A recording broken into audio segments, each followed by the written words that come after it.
I'm really happy to be here today, and I'm not doing the heavy lifting this morning. I'm leaving the heavy lifting up to Leanne. My job this morning is to give you some context, to help you understand human rights in Nova Scotia, what the Human Rights Commission has done in the past, and Leanne will come up and really give you a good sense of where we're headed, the work we've done, and what we hope to achieve. This morning, I'd like to start by giving you a sense of what we've been consistent with in the past 50 years. So the Human Rights Commission has been around for almost 50 years. It's as old as I am, 45 years old. We've had a constant thread through our work, and that thread is to consistently promote and protect human rights in Nova Scotia.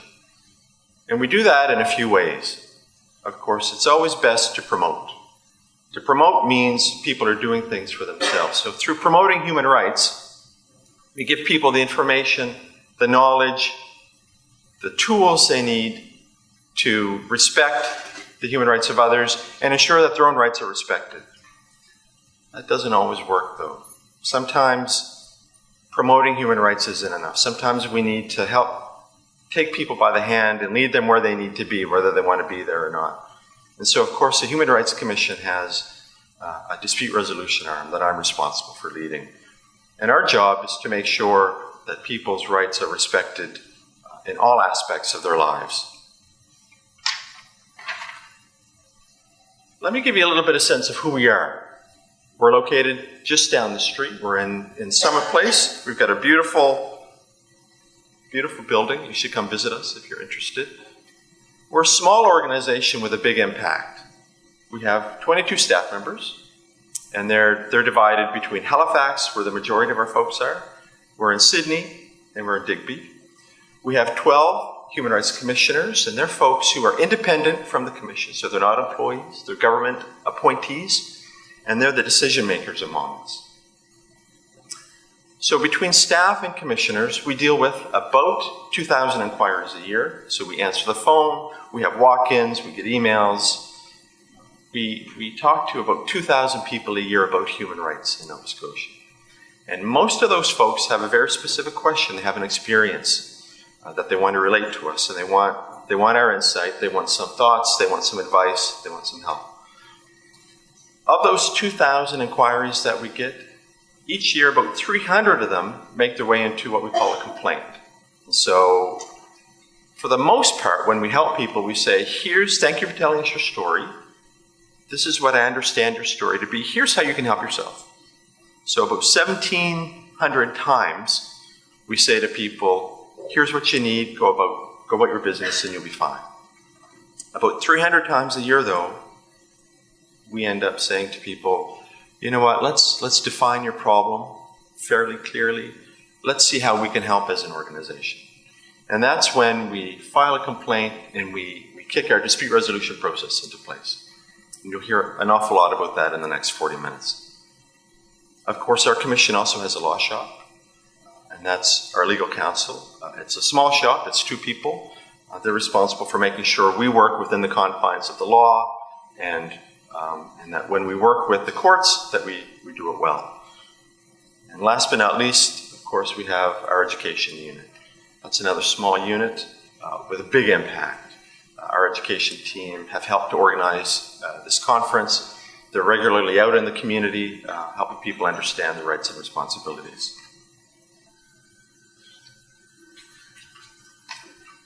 Human rights law is quasi-constitutional, and that's a really big word.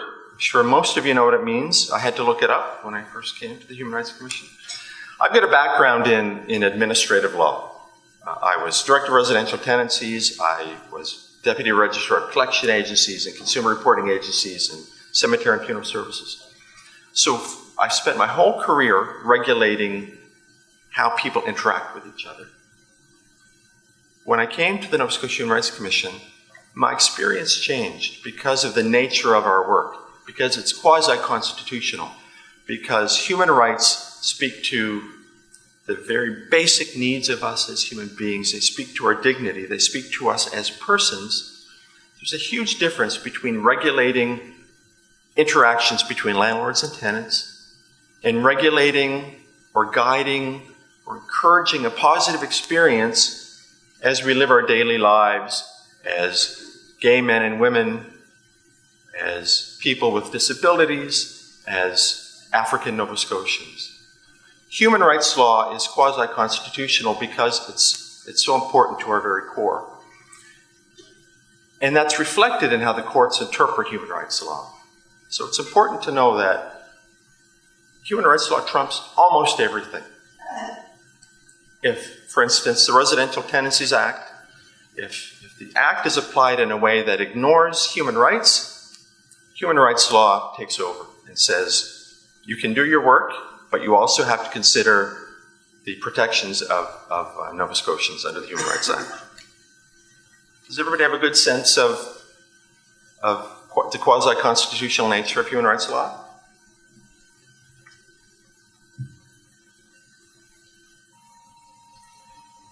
So we have an act. We have the Nova Scotia Human Rights Act. And the act says we have to treat each other with dignity and respect.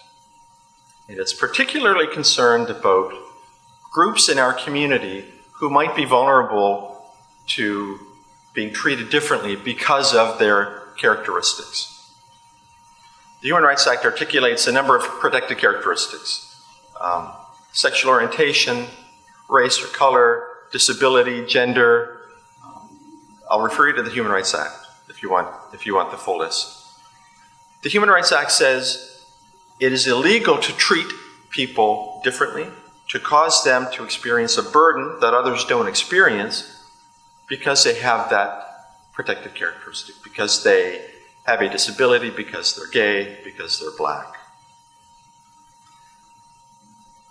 That's what the Human Rights Act is really about. It's about recognizing that there are people in our community who may be subject to ill treatment because of something that's innate to them, to something that's part of them. The Human Rights Act is also really interesting because it says intention doesn't matter. And we get that a lot in our dispute resolution process. When we're dealing with a situation where something that comes up fairly often is pregnant women get discriminated against.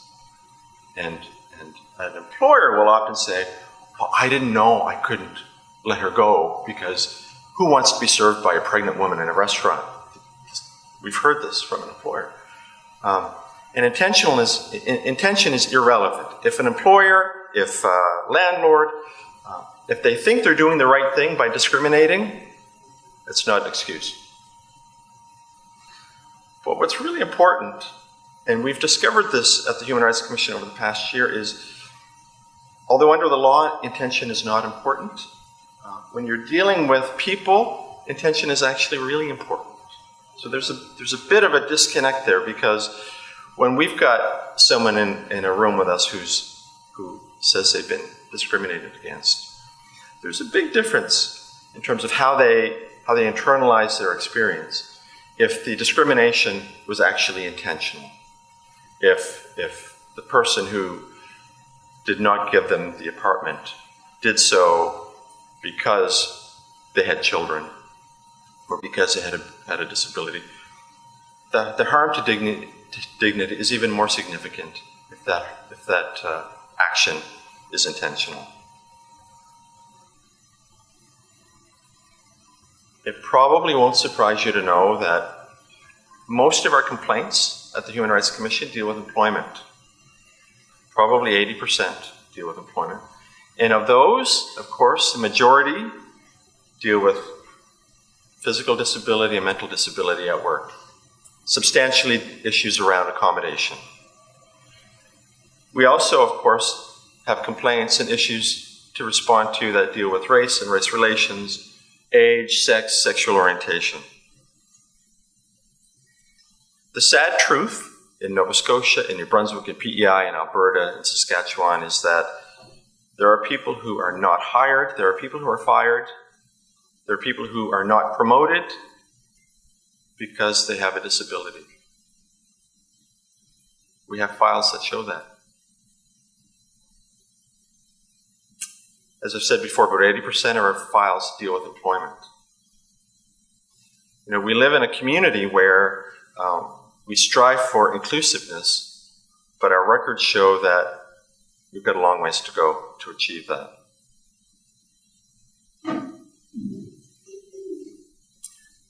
I've already talked about how the Human Rights Commission, the Human Rights Act, is aspirational. It says, as a society, we choose to live together in dignity and respect, and we have to pay particular attention to these things.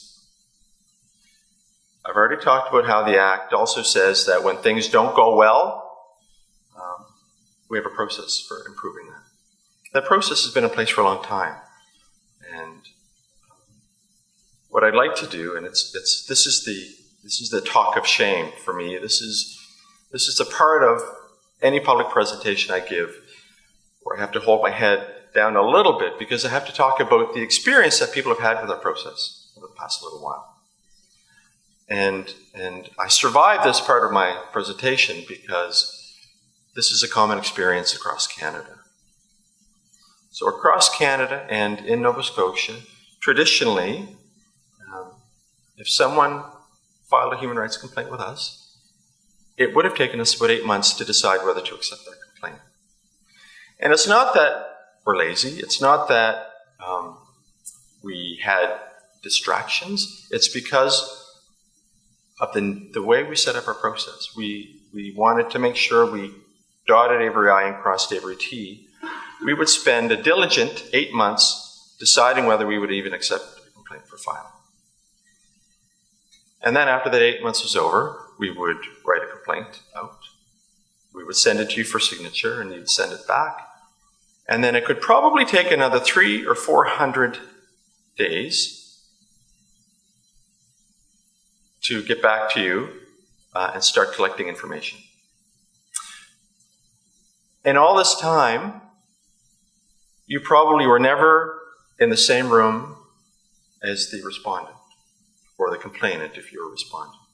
Most of our work was done in writing. Most of our work was done over the telephone. The average experience of someone who had a human rights complaint with us was that 90% of the time, people would wait about 800 days. And at the end of the 800 days, the advice to the commissioners, who were the decision makers, would be there's not enough legal evidence to support the allegation. Therefore, the complaint should be dismissed. This is how most human rights commissions operate in Canada today. Nova Scotia is, I'm happy to say, now the exception. We've done a lot of work over the past couple of years trying to figure out whether we were serving our clients well, whether we were serving the original purpose of the Human Rights Act well. We spent probably 12 months talking to our clients, talking to lawyers, talking to our commissioners, trying to get a sense of what the needs actually were. And what I'm pleased to do is invite Leanne Chang up to give you a sense of the strides we've made, the outcomes we're achieving, and particularly the impact that we're hoping to have on Nova Scotians who have disabilities who really want to be included in our society in the fullest way possible.